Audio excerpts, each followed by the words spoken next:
اسلام میں شرک کی تعریف یہ ہے کہ اللہ کی ذات اور اس کی صفات میں کسی کو شریک کرنے کا نام شرک ہے۔ یہی تعریف ہے، یہ نہیں ہے یا ہاں کر دیں یا نہ کر دیں، بھائی یہی تعریف ہے نا۔ مجھے دکھائیے قرآن کی کون سی آیت میں یہ تعریف آئی ہے۔ اب ذرا اپنی بھی اصلاح کر کے جائیے گا۔ علماء کرام موجود ہیں یہاں بے شمار، میں بڑی گارنٹی سے کہہ رہا ہوں، مجھے قرآن کی کوئی ایک آیت دکھا دیجیے گا کہ جس کے اندر یہ تعریف آئی ہو کہ اللہ کی ذات اور اس کی صفات میں کسی کو شریک کرنے کا نام شرک ہے۔ مجھے قرآن کی کوئی ایک آیت دکھا دیجیے گا۔ حضور والا، یہ ہماری اسلام کی تعریف نہیں ہے۔ اب ذرا سوچیں کہ کس طریقے سے ہمارے ذہنوں میں یہ تعریف پیوست کی گئی۔ یہ تعریف یہ یہودیوں کی تعریف ہے، یہ نصرانیوں کی تعریف ہے۔ ذرا پڑھیے، کبھی یہودیت کو خدا کو مانتے ہیں اور کیا مانتے ہیں؟ وحدہ لا شریک کہتے ہیں۔ ذرا پڑھیے کبھی ہندوؤں کو، کبھی پڑھیے اٹھائیے بیت کو، ذرا مطالعہ کریں۔ حالانکہ ہزاروں دیوتاؤں کی پوجا کرتے ہیں، لیکن اس کے باوجود ان کا اپنے سب سے بڑے خدا کے بارے میں عقیدہ کیا ہے ہندوؤں کا؟ اور ہندوؤں کا سب سے بڑا خدا ہے کون؟ ہندو کے سب سے بڑے خدا کا نام بھگوان نہیں ہے، ان کے سب سے بڑے خدا کا نام رام نہیں ہے، ان کے سب سے بڑے خدا کا نام سیتا نہیں ہے، ہندوؤں کے سب سے بڑے خدا کا نام ہے ایشور۔ اور پڑھیں ایشور کے بارے میں کیا کہتے ہیں؟ وہ کہتے ہیں ایشور وحدہ لا شریک ہے۔ پھر کیا ہندو کے خدا کو مانو گے؟ وحدہ لا شریک کہتا ہے۔ کیا عیسائی کے خدا کو مانو گے؟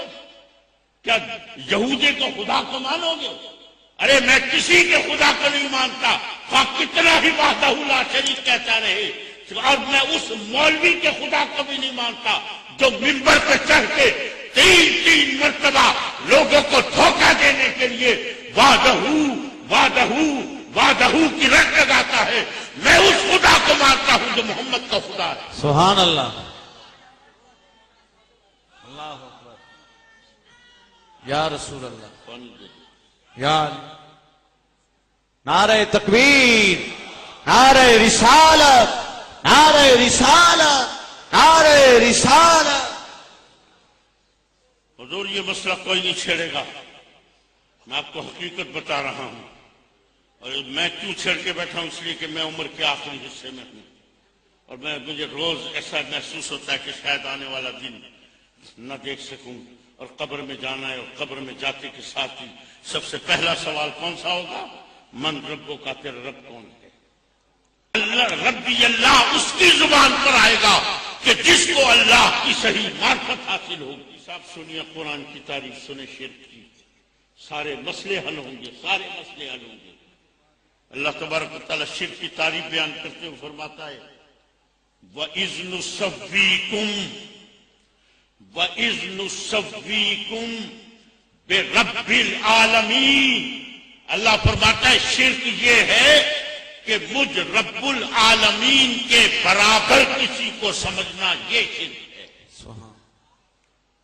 وَإِذْ نُسَوِّيكُمْ بِرَبِّ الْعَالَمِينَ، اللہ کے برابر کسی کو سمجھنا یہ شرک ہے۔ یہ ذات اور صفات کی قرآن نے بات نہیں کری۔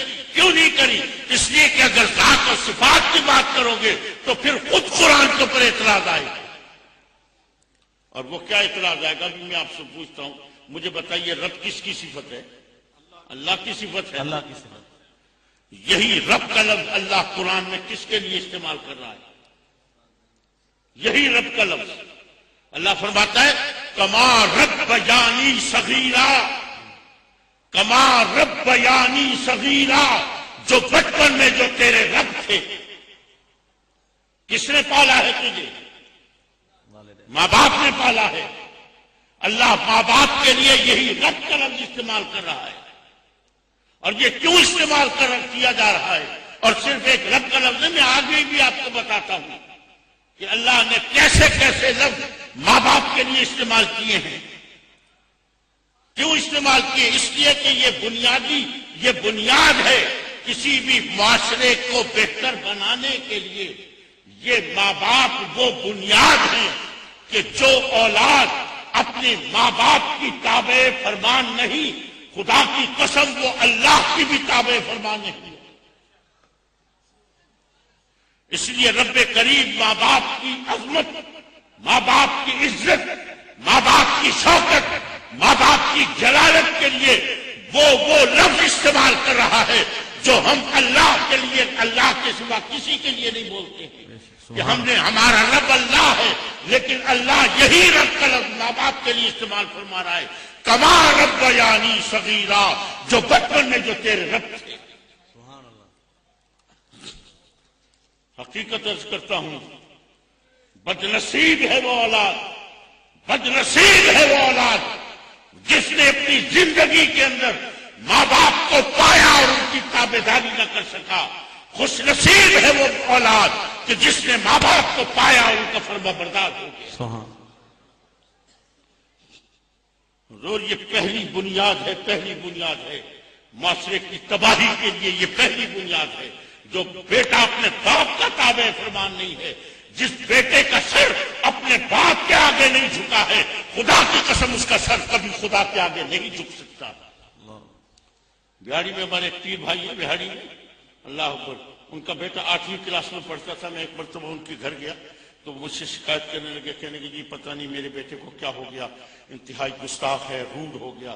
حضور مجھے سمجھ نہیں آ رہی، میں بہت پریشان ہوں، کوئی دعا کریں، کوئی اس کو سمجھائیں. میں نے اس بچے کو بلایا اور میں اس کو بچے کو بلا کے میں اس کو ماں باپ کے بارے میں درس دیتا رہا، لیکچر دیتا رہا. وہ میری ہر بات کے پر جی ہاں کی لٹکائے رکھتے. آخر میں نے اس کو ایک جملہ کہا، ایک جملہ. وہ جملہ کیا تھا؟ میں نے کہا بیٹا یاد رکھنا، اپنے سر کو ہمیشہ ماں باپ کے آگے جھکا کے رکھنا. اپنے سر کو ہمیشہ ماں باپ کے آگے جھکا کے رکھنا. میں نے یہ جملہ بولا، مجھے کہتا ہے جی 1-2 منٹ ٹھہرے، میں ابھی آتا ہوں. وہیں سے دوڑا ہوا گیا اندر اور جا کے اپنی 8ویں کلاس کی پنجاب ٹیکسٹ بک بورڈ کی کتاب، اسلامیات کی کتاب اٹھائے آ رہا ہے. کتاب کھولی، سطر پہ انگلی رکھی، مجھے کہتا ہے پڑھیے کیا لکھا ہے اس کے اندر. اور جب میں پڑھتا ہوں تو کیا لکھا ہے؟ اس میں لکھا تھا اللہ کے سوا کسی اور کے آگے سر جھکانا شرک ہے. مجھے کہتا ہے آپ مجھے مشرک بنانا چاہتے؟ میں اللہ کے سوا کسی کے آگے سر نہیں جھکاؤں گا. عزیزان محترم، یہ کون بدبخت ہے کہ جو اس قسم کی تعلیمات دے رہا ہے؟ یہ کس خدا کا پتہ بتایا جا رہا ہے؟ ارے آؤ محمد کے دامن میں، پوچھو اپنے نبی سے، پوچھو خدا کیا ہے. سبحان اللہ.